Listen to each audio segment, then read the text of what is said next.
Hello grade 7 students, welcome to Math Like TV. Ngayon po ang video ito, aking tuturo sa inyo about cube of a binomial. Tapusin nyo lamang ang video ito hanggang sa dulo upang kayo ay mayroong matutunan. Ngayon bago nating simulan, tayo muna ay mag-pray. Dear God, as we begin this lesson today, we thank you for the gift of learning and the chance to explore the world around us. Please be with us, guide our minds, and help us to understand and remember what we learn. Bless our teachers and make this time of learning fun and exciting. In Jesus' name, we pray. Amen. Ngayon atin nang simulan. Ang given natin number 1, quantity x squared plus y raised to third power. Ang ating rule dito na ating susundan na pattern sa pag-multiply ng cube of a binomial, ito po. Yan po ang ating rule na susundan or pattern. Okay? So ngayon, ating nang simulan. Una, ating lang i-cube root itong first term, yung x squared.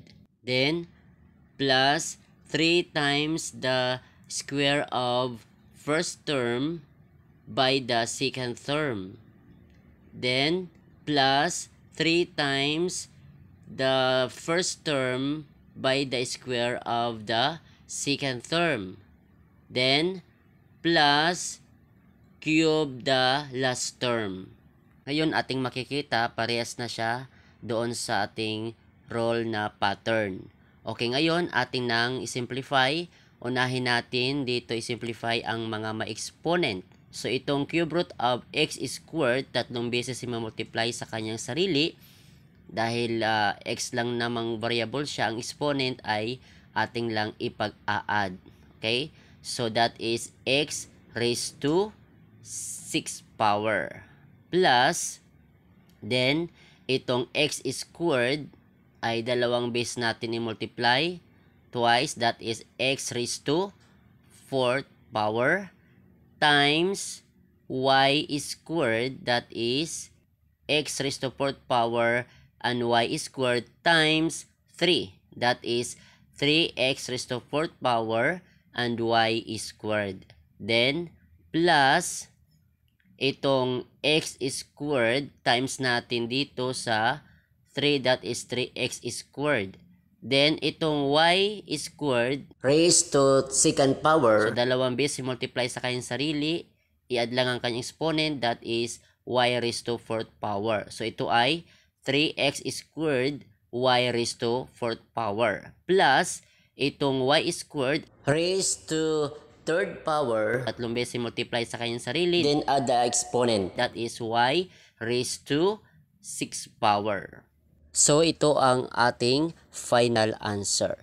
Next, number 2. Ang given natin ay quantity 3x plus 2y raised to 3rd power. Ganon din ang ating gagawin. Ating lang i-cube ang first term, itong 3x, plus 3 times the square of first term by the second term. Then, plus 3 times the first term by the square of second term. Then, plus cube the last term.